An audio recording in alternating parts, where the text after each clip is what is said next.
Program is the active center. So today we're unpacking a number that's been incredibly stubborn in the American economy. Right, the homeownership gap. Exactly, the gap between black and white households. You always hear this 30 percentage point figure, but we've been looking at reports from the Census Bureau and the Urban Institute. And they suggest that if you change just one variable, the whole picture shifts. And that variable is marriage. It is. It acts as this massive statistical equalizer. The data on this is surprisingly loud. Okay, so let's call that the catalyst. How much does a wedding ring actually move the needle here? A lot. The overall gap is what, around 28 points? But if you isolate just married couples, that number gets cut almost in half. Down to what? It shrinks to somewhere between 15 and 18 points. And, here's the wildest part.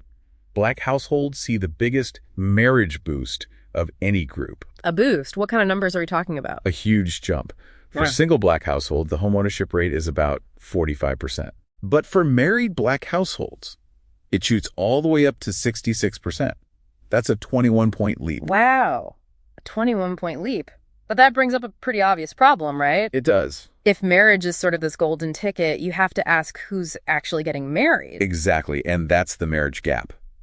Looking at the 2025 demographic projections, the marriage rate for white adults is about 53.5%. And for black adults? It's much lower, only 29.4%. That is a stark difference. So it sounds like the lower marriage rate is almost acting as a bottleneck. It's a gatekeeper.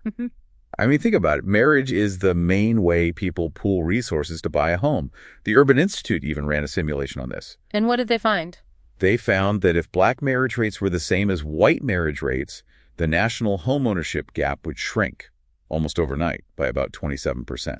So let's dig into the gears of why this works. Is it really as simple as two incomes are better than one? That's the foundation of it, yeah. Specifically for your DTI, your debt-to-income ratio. Right. Lenders want to see how much of your monthly income is going to debt. So when you have two salaries, but you're only attacking one mortgage payment, that ratio just looks much safer to a bank. It's like the roommate effect, but, with a legal contract. Pretty much. But there's also the risk mitigation factor. If one person has a thin credit file, maybe they just haven't used a lot of credit.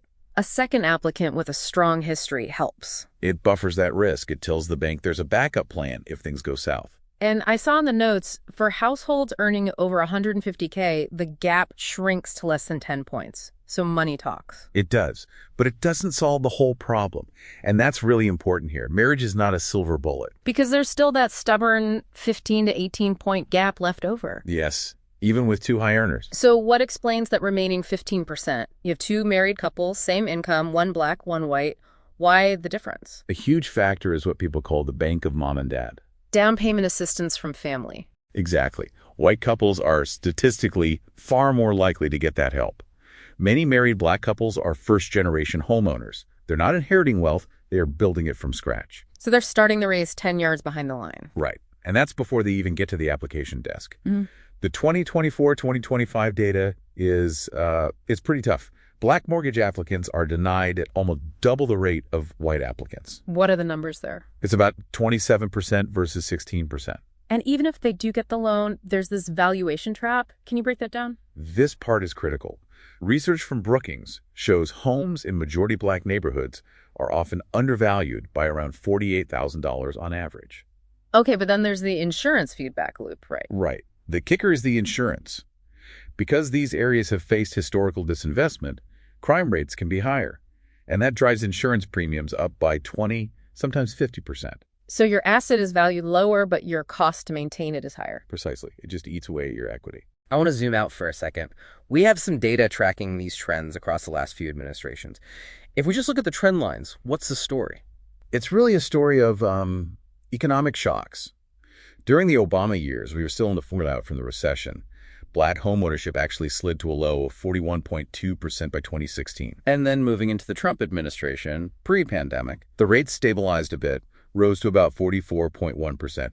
But what's interesting is the actual gap between black and white homeownership didn't really close. It just stayed stagnant. And what about the Biden-Harris years up to 2025? We saw a peak, which was promising, at 46.4% in 2024, but then it dropped back to 43.9% in 2025, and analysts are pointing to rising unemployment for that dip. So to pull it all together, marriage is a powerful economic lever, no question. It cuts the gap in half. But it's not a cure-all.